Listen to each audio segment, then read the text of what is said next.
Assalamualaikum warahmatullahi wabarakatuh. Waalaikumsalam warahmatullahi wabarakatuh. Perkenalkan, nama saya Yusrina SPD, calon guru penggerak angkatan 11.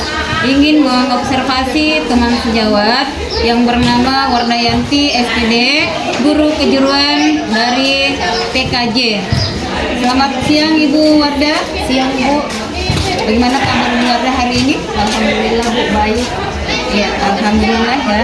Nah, baik, Ibu Warda, hari ini saya akan mengobservasi Ibu Warda berkaitan tentang pembelajaran di kelas Ibu Warda yang ajar sebentar ya.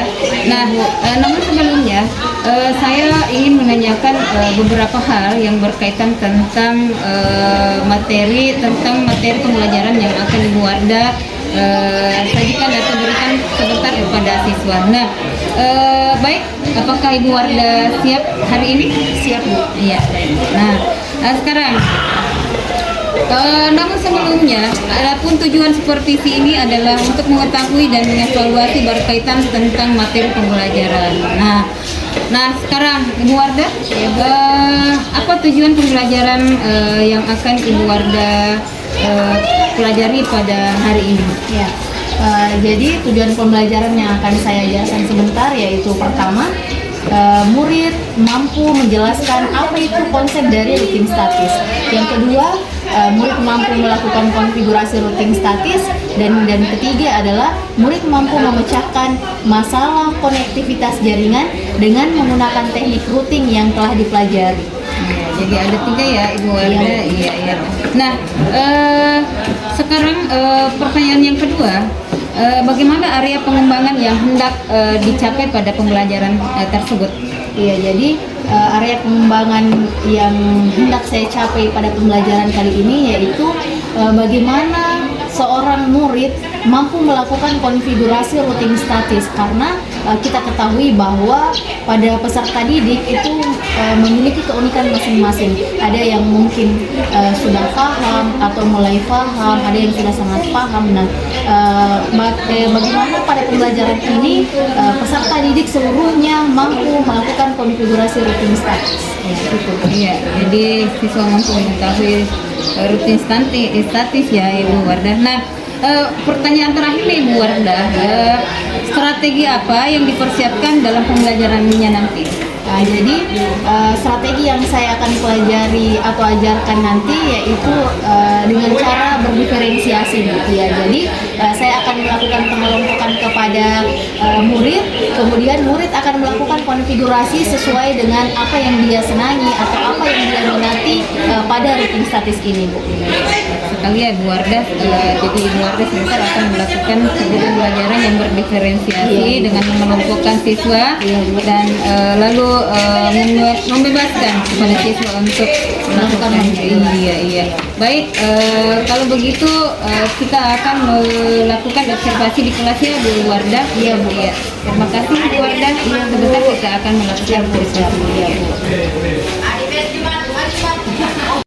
Bismillah, Assalamualaikum warahmatullahi wabarakatuh. Waalaikumsalam warahmatullahi wabarakatuh. Ya, sebelum kita mulai pembelajaran, mari kita sama-sama berdoa. Doa dimulai. Amin. Ya, bagaimana kabarnya hari ini? Baik. Alhamdulillah. Ada yang tidak hadir temannya? Ada. Atas nama siapa? Sarda. Sarda. Kenapa?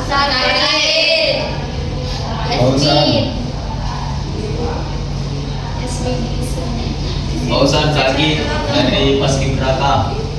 Asmi diisi. Siapa lagi? Sarda Sakit. Jasmine Salsana Bila Isi juga. Siapa lagi? Yusra Ifit Fitra. Zul. Fitra. Izin. Siapa lagi? Fauzan Ifit Siapa lagi? Raka Raka Sandra. Racor. Umar.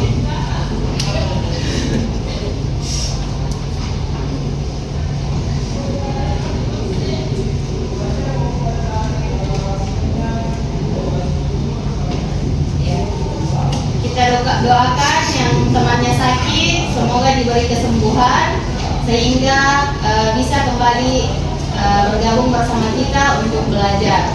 Amin.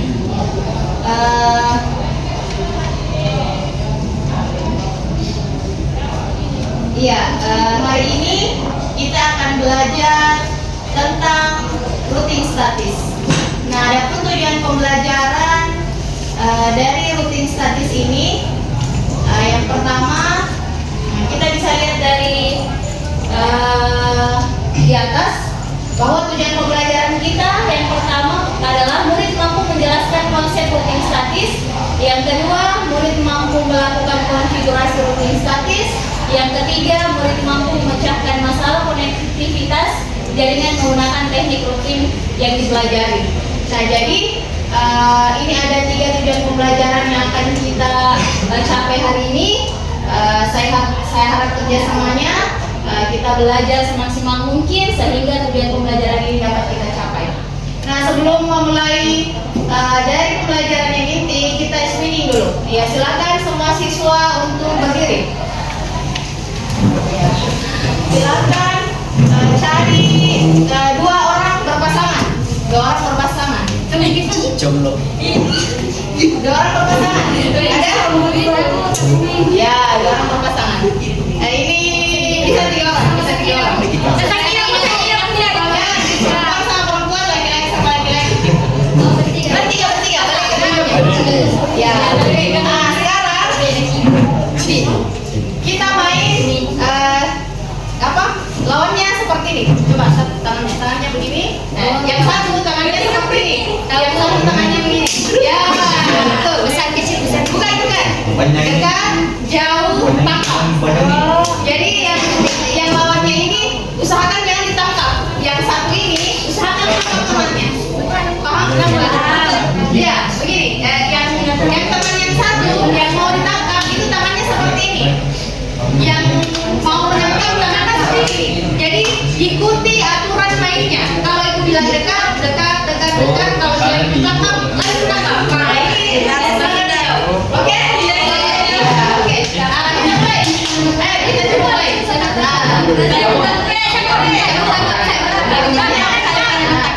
Siapa yang lawan? Ada yang kemana, Bu? Nah, dosa ya. Nanti kita lihat konsentrasi kalian, oke? Nah, jauh,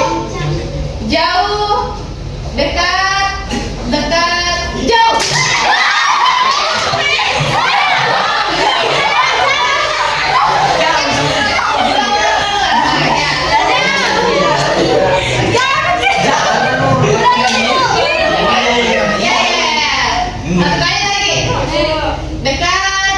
Dekat, jauh, dekat, jauh. Tangkap.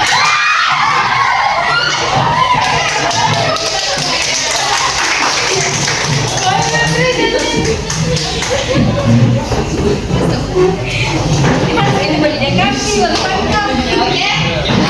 Sudah siap untuk belajar? Siap. Jadi sebelum kita mulai ke materi, Ibu mau bertanya dulu. Ada yang tahu apa itu routing? Silahkan angkat tangan. Routing. Iya. Silakan. Iya. Routing adalah sebuah proses untuk meneruskan paket-paket jaringan dari satu jaringan ke jaringan lainnya melalui sebuah antar jaringan. Ya. Jadi routing ini dalam konsep kehidupan kita, routing itu adalah mencari jalan terbaik. Ya, jadi mungkin menurut kita bahwa misal kalian menganggap bahwa dari lapangan menuju sekolah jalannya itu yang terbaik adalah lewat jalan raya. Tetapi menurut routing ternyata di situ ada jalan macet misalkan, ada kecelakaan misalkan, ternyata jalan terbaiknya adalah jalan menuju ke Atika dulu, kemudian ke Jalan Mangga sampai di sini di sekolah. Ya. Ada lagi yang tahu apa itu topologi jaringan? Ada? Silakan angkat tangannya. Topologi jaringan. Ya.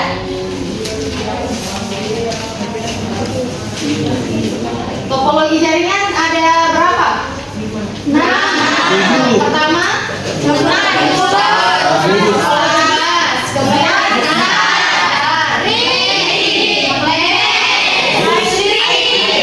ya, jadi ada 5 topologi yang sudah kita pelajari yang harus kita ketahui sebelum kita ke bagaimana merancang topologi dari routing statis dan konfigurasinya. Ya, jadi kita masuk ke materi. Apa itu routing?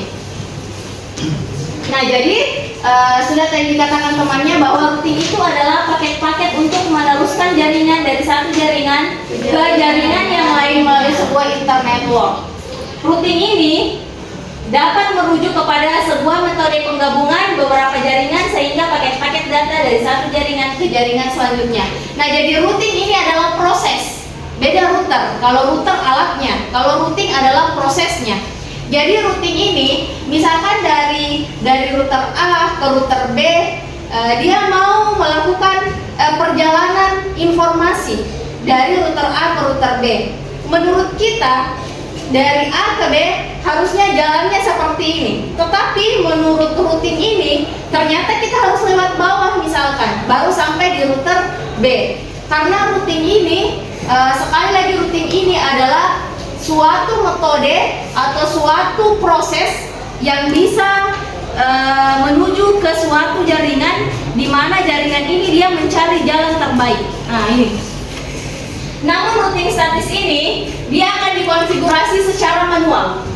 Ya, jadi seorang administrator atau seorang IT yang akan melakukan sebuah jaringan yang akan memberikan jaringan ke sebuah gedung atau rumah, baik itu LAN, MAN, sebagai administrator dia akan melakukan konfigurasi.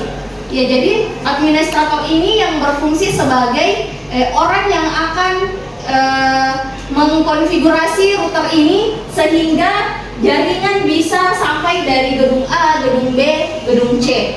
Ya. Nah, jadi di routing statis ini karena dia konfigurasinya secara manual sehingga seorang administrator akan kesulitan untuk mengkonfigurasi apabila jaringannya jaringan yang luas. Jadi cocoknya untuk routing statis ini dia di daerah topologi seperti topologi bus dengan area LAN atau lokal area network. Betul. Nah, di routing statis ini ada 3 bagian dari cara kerjanya. Yang pertama, administrator atau seorang IT ini akan mengkonfigurasi routernya. Yang kedua, router ini setelah dia dilakukan konfigurasi oleh administrator, dia akan melakukan routing berdasarkan routing table.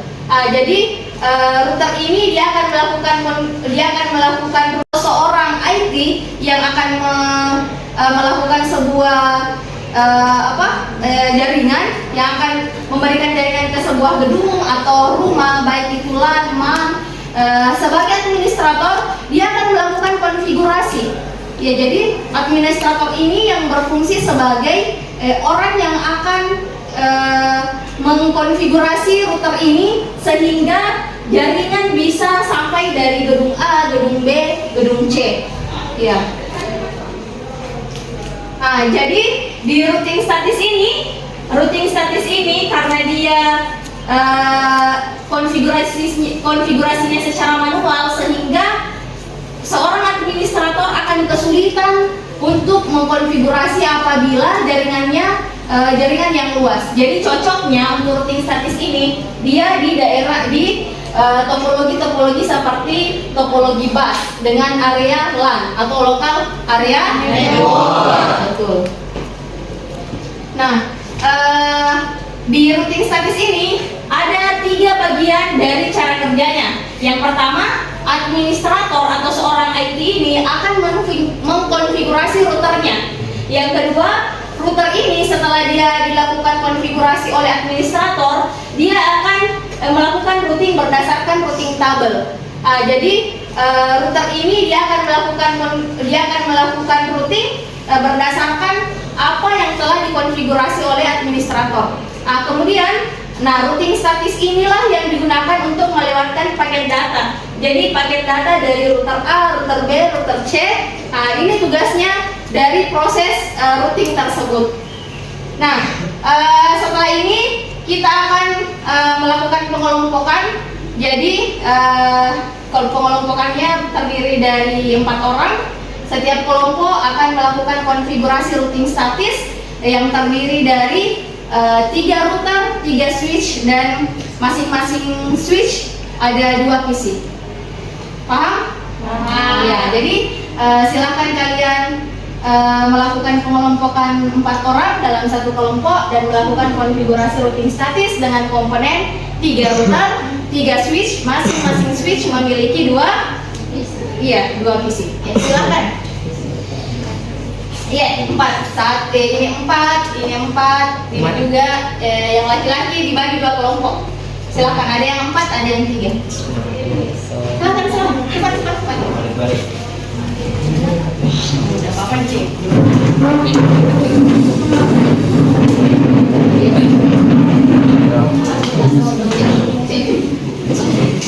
Ya, silakan nyalakan komputernya. Kursinya silakan diambil. Silakan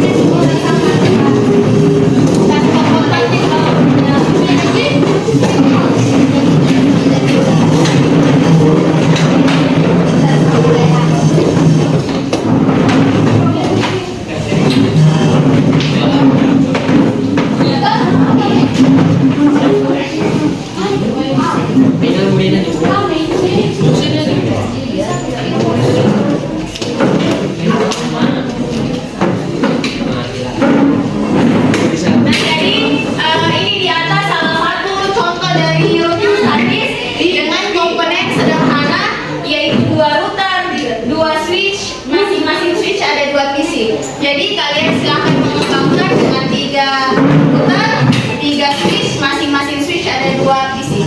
Silahkan diaktifkan komputernya, buka aplikasi Cisco Packet Tracer. Silakan gambar topologi sesuai dengan keinginan kalian, baik itu bus, mesh, ring, yang jelas komponen tersebut ada 3 router, 3 switch, dan masing-masing switch ada 2 PC. Ya, silakan. Bisa. 2 PC. Coba 2 PC. Kalau mau pakai 2 PC. Iya, 2 PC saja. Bisa aja tuh. 2 PC saja. Ini kelompok untuk ini 2. Ya, silakan. Bagus sekolah. Dari konfigurasi gue. Klik konfigurasi. Ya. Enggak apa-apa sih. Mama kita nih. Harus langsung klik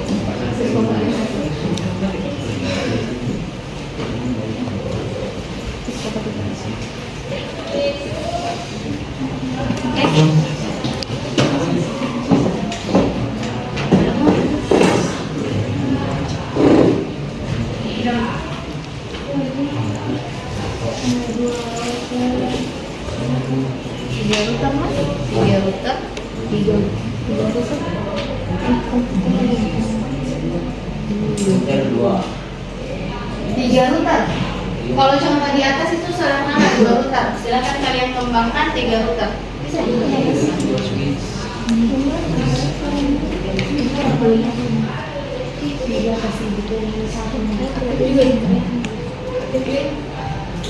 Ibu, dia bisa Cisco nih Ibu.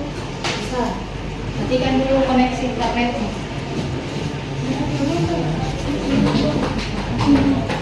Matikan sebentar dulu. Ya itu. Serial.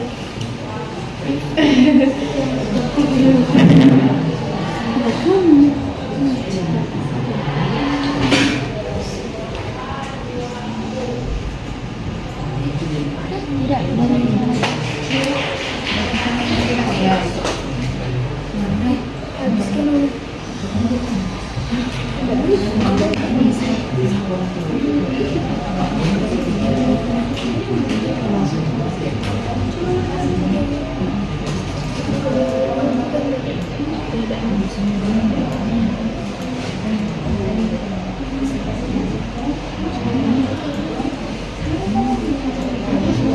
Kakang main di laptop ko di school.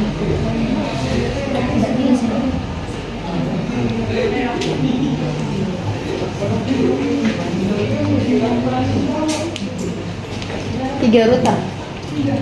Ya, ruta. Ya.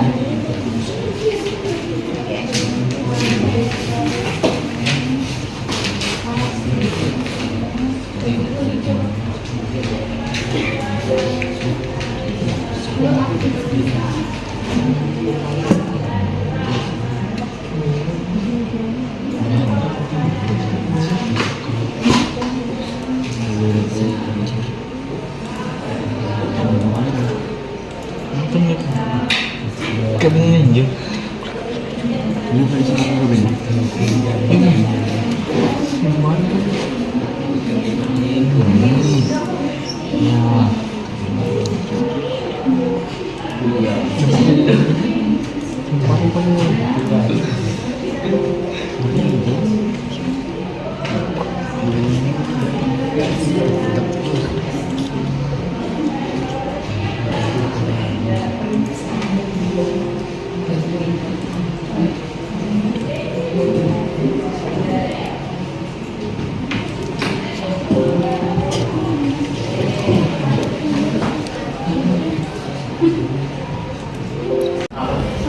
Oke, sudah selesai semua? Sudah.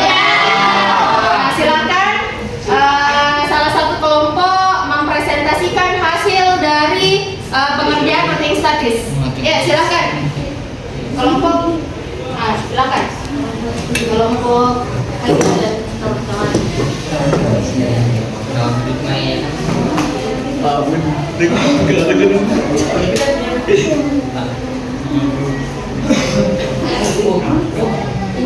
Inilah hasil dari kelompok kami dengan menggunakan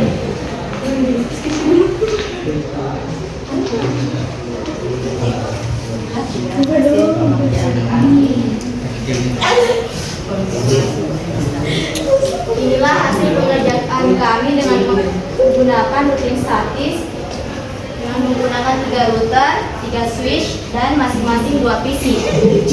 Adapun kesimpulan yang dapat saya simpulkan yaitu kita harus memperhatikan dalam melakukan konfigurasi yaitu sesuai dengan karakter, sesuai perintahnya. Jika tidak sesuai dengan perintahnya, maka konfigurasi routing statis tidak akan berhasil. Ya.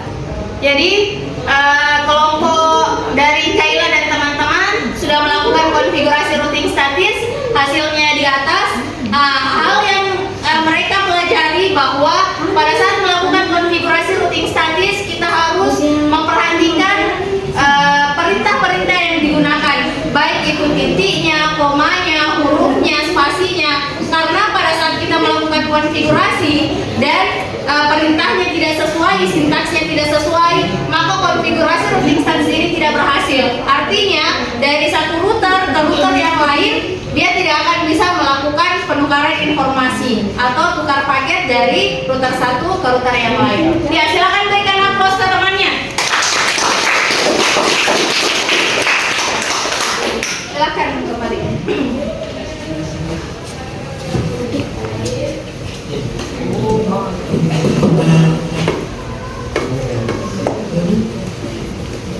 Ya, jadi hari ini kita belajar routing statis. Kita dapat menyimpulkan bahwa routing statis adalah sebuah metode atau sebuah proses di mana paket-paket data akan dikirimkan dari satu jaringan ke jaringan yang lain, di mana seorang administrator harus memperhatikan perintah-perintah yang digunakan, baik itu titiknya, komanya, spasinya, hurufnya. Karena pada saat kita melakukan konfigurasi di routing statis pada di CLI-nya ini, kita harus melakukan konfigurasi berdasarkan dengan sintaks. Jika tidak diperhatikan, maka perintah-perintah ini akan error dan artinya routing statis ini tidak berhasil. Nah, jadi di routing ini kita harus memperhatikan kejelian kita, memperhatikan keterampilan kita pada saat melakukan konfigurasi, bagaimana keterampilan kita membuat sebuah topologi, baik itu topologi bus, mesh, ring, hybrid. Nah, kita harus memperhatikan itu karena pada saat kita melakukan routing statis, topologi itu juga kita gunakan dan konfigurasi juga itu kita gunakan. Untuk hari ini, terima kasih, kalian luar biasa. Tepuk tangan untuk kalian semua. Ya, semoga pekan depan kita bertemu lagi dengan materi yang berbeda, yaitu routing dinamis. Semoga kita diberi kesehatan, kita diberi kesehatan hati, kesehatan pikiran, sehingga kita bisa bertemu kembali. Untuk hari ini terima kasih, cukup sekian. Assalamualaikum warahmatullahi wabarakatuh. Waalaikumsalam warahmatullahi wabarakatuh. Selamat siang Bu Wardah. Selamat siang, Bu. Ya, bagaimana kabar Ibu Wardah hari ini? Alhamdulillah baik, Bu. Alhamdulillah ya. Jadi beberapa saat yang lalu kita telah melakukan dua kegiatan, yaitu kegiatan pra-observasi, kemudian dilanjutkan dengan kegiatan observasi di kelas ya, Ibu Wardah. Iya. Nah, saya di sini berperan sebagai observer, supervisor yang mengobservasi pembelajaran yang Ibu Wardah lakukan di kelas.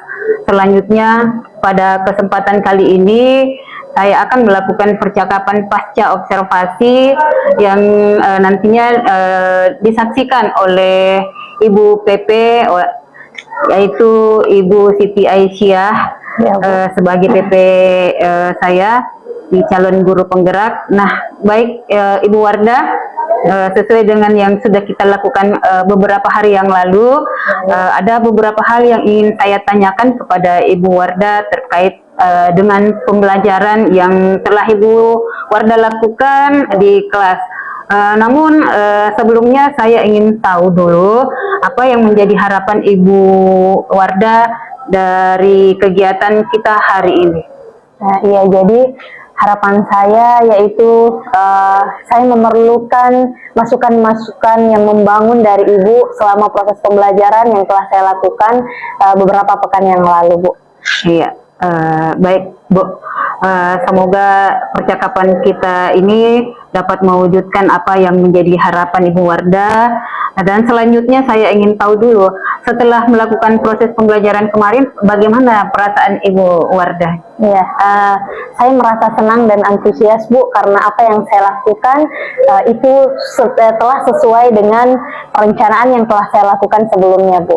Iya, berarti sudah sesuai dengan perencanaannya. Kalau boleh tahu dari tujuan pembelajaran yang Ibu rencanakan, apakah itu sudah sesuai atau sudah berhasil, Ibu? Ya, alhamdulillah. Menurut saya tujuan pembelajaran itu sudah sesuai dengan apa yang telah saya lakukan di kelas, Bu. Iya, baik. Nah, misalnya kalau kita mengukur dari segi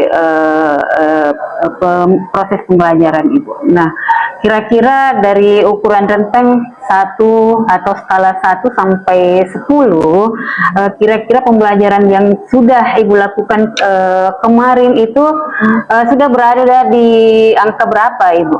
Ya, jadi menurut saya sudah berada di angka antara 7 sampai 8, Bu. Ya, kenapa? Karena saya sudah menerapkan pembelajaran yang aktif dan menyenangkan. Saya juga berusaha menerapkan pembelajaran yang berdiferensiasi, diintegrasikan dengan pembelajaran sosial emosional, dan dalam proses pembelajaran itu saya juga menyelipkan ice breaking yang dapat menambah semangat atau kefokusan peserta didik, Bu. Bagus sekali ya, Bu Wardah. Ini beberapa langkah-langkah yang Ibu Wardah lakukan di dalam kelas. Nah, selanjutnya menurut Ibu apa yang sudah baik dan yang perlu dipertahankan dari kegiatan pembelajaran yang Ibu lakukan kemarin? Iya, jadi dalam proses pembelajaran yang saya lakukan, Bu, saya sudah melakukan pembelajaran sesuai dengan kebutuhan murid, Bu. Ya, jadi dalam proses pembelajaran itu saya menggunakan media pembelajaran yang telah saya siapkan, dan menurut saya itu sudah berfokus pada pembelajaran pendekatan berdiferensiasi, Bu. Iya, jadi Ibu Wardah sudah melakukan proses pembelajaran yang berdiferensiasi di kelas ya. Iya. Nah, iya. Baik. Selanjutnya, apakah masih ada yang perlu diperbaiki atau perlu ditingkatkan lagi, Ibu? Iya, jadi menurut saya yang perlu saya perbaiki, Bu, bagaimana saya membuat pembelajaran yang melalui pendekatan sosial emosional. Iya, berhubung karena peserta didik kita mempunyai keberagaman dalam pengetahuan, latar belakang pengetahuan mereka. Iya, kemudian saya juga harus melakukan ice breaking yang bervariasi sehingga peserta didik semangat dalam belajar. Iya. Baik sekali, Ibu. Beberapa proses pembelajaran. Nah, baik, selanjutnya menurut Ibu, apakah ada tantangan yang Ibu alami di dalam kelas saat melakukan pembelajaran itu? Ya, jadi dalam proses pembelajaran tantangan yang saya hadapi, Bu, adalah sebagian peserta didik atau murid masih belum aktif dalam proses diskusi kelompok. Iya, mengingat keberagaman kemampuan peserta didik, ada yang sudah mahir, ada yang menengah, dan ada pula yang pemula. Sehingga yang pemula ini dia kurang aktif dalam berdiskusi kelompok. Iya, jadi terlihat Ibu melihat bahwa masih ada siswa atau anak yang belum ini ya, Ibu, aktif ya, dalam, belum ada yang kurang aktif di dalam proses pembelajaran tadi. Nah, selanjutnya Ibu Wardah, saya ingin mendengarkan refleksi atau tanggapan anak-anak di kelas ketika Ibu selesai melakukan pembelajaran. Iya, jadi setelah pembelajaran kemarin saya menyampaikan refleksi kepada peserta didik. Jawaban mereka sangat senang. Iya, karena itu tadi saya menerapkan pembelajaran yang berdiferensiasi, di mana peserta didik yang mahir bisa menjadi tutor sebaya bagi teman-temannya, sehingga mereka merasa bahwa tidak lagi ragu dalam diskusi kelompok, tidak lagi ragu untuk bertanya. Iya, ya, bagus sekali ya, Ibu.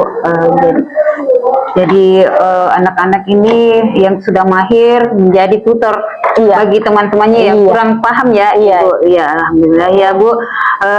Dengan pembelajaran yang sudah Ibu lakukan, mungkin menurut Ibu ini sudah maksimal ya. Tapi menurut saya ini memang ini sudah yang saya lihat itu pembelajaran yang Ibu lakukan sudah bagus ya. Nah, pembelajaran yang selain menggunakan siswa yang sudah mahir itu menjadikan tutor sebaya. Nah, sekarang yang saya lihat juga di situ adalah Ibu sudah melakukan proses pembelajaran yang sudah KSE. Nah, walaupun belum maksimal, tapi di dalam proses pembelajaran yang Ibu lakukan itu sudah ada beberapa bagian yang sebenarnya sudah diintegrasikan dengan pembelajaran sosial emosional. Kemudian di mana Ibu memulai proses pembelajaran dengan diawali berdoa, kemudian ada ice breaking yang Ibu lakukan, kemudian pada saat berdiskusi ada Ibu tadi katakan tidak semua siswa yang aktif, tapi mereka sebenarnya itu mereka paham. Yang saya lihat mereka sudah paham, mungkin hanya takut untuk menyampaikan pendapat mereka. Nah, sekarang nah mungkin di sini mungkin butuh lebih dikuatkan saja ya, Ibu. Intinya secara keseluruhan sudah sangat baik untuk pembelajarannya. Nah, sekarang sebelum kita tutup percakapan ini, Bu, saya ingin tahu rencana tindak lanjut Ibu itu ke depannya itu seperti apa? Iya, jadi rencana tindak lanjut yang saya lakukan adalah saya akan mencari referensi belajar bagaimana saya dapat menerapkan pembelajaran yang bervariasi, Bu, ya, terutama bagaimana saya mengintegrasikan pembelajaran sosial emosional dalam pembelajaran, Ibu, ya, karena peserta didik perlu pendekatan-pendekatan sehingga mereka merasa dihargai dan memiliki kemampuan yang sama dalam proses pembelajaran. Iya, sekali ya Ibu rencananya. Nah, untuk itu pada hari ini saya perbincangan kita saya akan tutup. Saya ucapkan terima kasih kepada Ibu Wardah. Mari kita akhiri percakapan kita dengan mengucapkan hamdalah. Alhamdulillahirabbil alamin. Terima kasih Bu Wardah.